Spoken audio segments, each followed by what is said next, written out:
এই এই যে ফলটা আপনারা দেখতে পাচ্ছেন, এই ফলটার নাম কি আপনারা জানেন? এটা খুবই একটা আকর্ষণীয় একটা ফল। বর্তমানে এই ফলটা খুব দুর্লভ হয়ে গেছে। এই ফলটি বিদেশ থেকে আনা হচ্ছে, এদেশে আর উৎপন্ন হচ্ছে না। তাই এই ফলটির নাম রাখা হয়েছে পটেটো। পটেটো এই ফলটি বর্তমানে খুব আগুন বরাবর চলছে।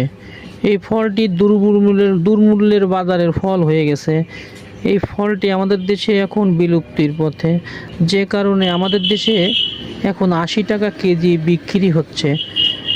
এই ফলটি যদি আমাদের দেশে তৈরি হতো তাহলে এই ফলটির দাম হতো 30 টাকা বা 40 টাকা কিলো। এই ফলটি আমাদের দেশে এটাকে আলু বলে। আলু হচ্ছে একটা পুষ্টিকর খাবার, কিন্তু দুর্ভাগ্যবশত এই ফলটি আমাদের দেশে এখন সেইভাবে পাওয়া